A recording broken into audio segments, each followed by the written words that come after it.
काही बोलण्याच्या आधी बघा खणखणीत आवाज येत असेल, अशाच प्रकारची अशी ही तीळपापडी बनवून तयार होते. मी सांगितलेल्या पद्धतीने जर तुम्ही तीळपापडी बनवली तर तुमची तीळपापडी कधीच फसणार नाही आणि पूर्ण व्हिडिओ तुम्ही शेवटपर्यंत नक्की पहा, तरच तुमची तीळपापडी अशा प्रकारे मस्त बनून तयार होईल. तीळपापडी बनवण्यासाठी तीळ घ्यायचे आणि गूळ घ्यायचा. 1 वाटी तीळ घेतलेले आहेत तर 1 वाटी गूळ घ्यायचा वाटीच्या प्रमाणानुसार. आणि वजनी प्रमाणानुसार पाहायचं झालं तर 100 ग्रॅम जर तीळ असतील तर 100 ग्रॅमच गूळ घ्यायचा. आता आपण तिळाला चांगल्या प्रकारे असं भाजून घ्यायचं आहे आणि पॅन गरम करून घेतलेला आहे आणि मंद गॅसवर आपल्याला तीळ असे चांगले भाजून घ्यायचे आहे. जास्त पण करपू द्यायची नाहीये तीळ आपल्याला. जे पातेला आपण भाजण्यासाठी घेतलेले असेल आणि ते जर चांगलं गरम असलं तर लगेचच भाजून तयार होतात तीळ. आणि तीळ जर जास्तच करपले तर चव चांगली लागत नाही या गुळपट्टीची. तीळ भाजता भाजता 1-2 मिनिट व्हायला आलेले आहे. तुम्हाला तीळ चटकण्याचा आवाज येत असेल. आता लगेचच तीळ आपण थंड होण्यासाठी बाजूला काढून घेऊयात. गरम पॅन मध्ये असं थोडंसं तूप टाकून घ्यायचं आहे. तूप टाकल्यानंतर लगेचच हा जो 1 वाटी गूळ आहे तो टाकून घ्यायचा आहे आपल्याला. चांगला बारीक करून घेतलेला आहे मी गूळ. गूळ चांगला असा वितळला गेलेला आहे. आता गूळ आपल्याला पापडीसाठी चांगल्या प्रकारे असा झाला की नाही झाला आपल्याला चेक करायचा आहे. तर यामधला थोडासा असा पाक घ्यायचा आणि असं पाण्यामध्ये असं टाकून बघायचं. थोडंसं तिथपर्यंत फिरवत राहायचं आणि थोडंसं थंड झाल्यानंतर बघा असं चिटकत आहे, चिकट होत आहे. बघा चांगल्या प्रकारे झालेले नाही आहे. हे बघा चिटकत आहे. अजून गूळ थोडासा आपल्याला असं शिजून घ्यायचा आहे. पाक थोडासा अजूनही 1-2 ते 3 मिनिट शिजून घेऊया. मग नंतर परत चेक करून घेऊ आपण. 1-2 मिनिट झालेले आहे. परत आपण पाक झाला की नाही झाला चेक करून बघूया. पाकचा रंगही बदललेला आहे. आता थोडंसं असं गार होऊ द्यायचं आपल्याला.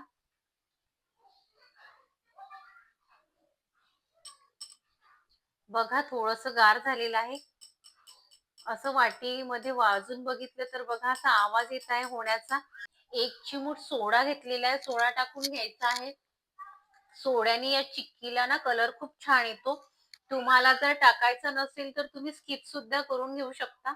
लगेचच यामध्ये हे जे भाजलेले तीळ आहेत हे टाकून घ्यायचे आणि फास्ट मध्ये आपल्याला गॅस बंद करून फिरवून घ्यायचं. मी चॉपिंग बोर्डला तेल आधीच लावून घेतलं होतं आणि हे जे आपण झालेलं सारण आहे यामध्ये असं टाकून घ्यायचं आपल्याला.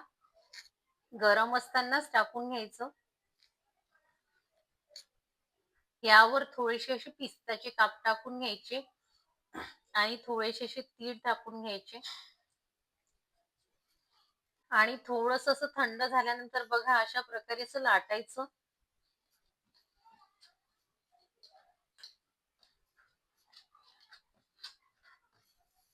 तशी जशी थंड होते सारण तसं तसं असं कडक होत जातं आणि लाटायला थोडंसं भारी जातं.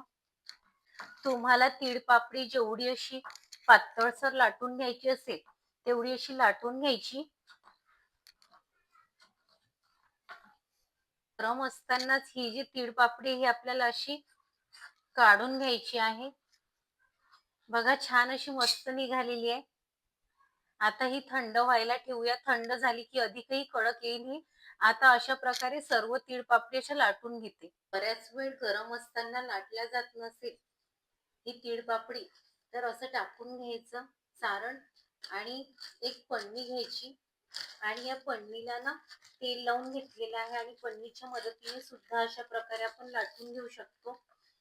असं फिरून घ्यायचं म्हणजे फोडणार पण नाही. बघा पन्नीला चिटकत सुद्धा नाही.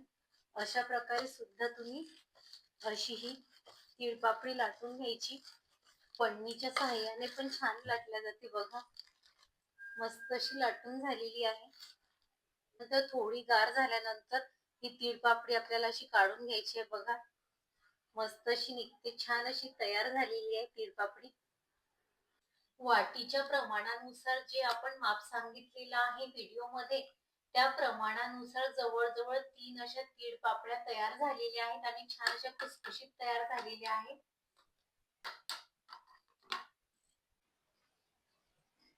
अशा प्रकारे बघा मस्त खणखणीत अशी तीळपापडी तयार झालेली आहे. तुम्ही सुद्धा करून बघा.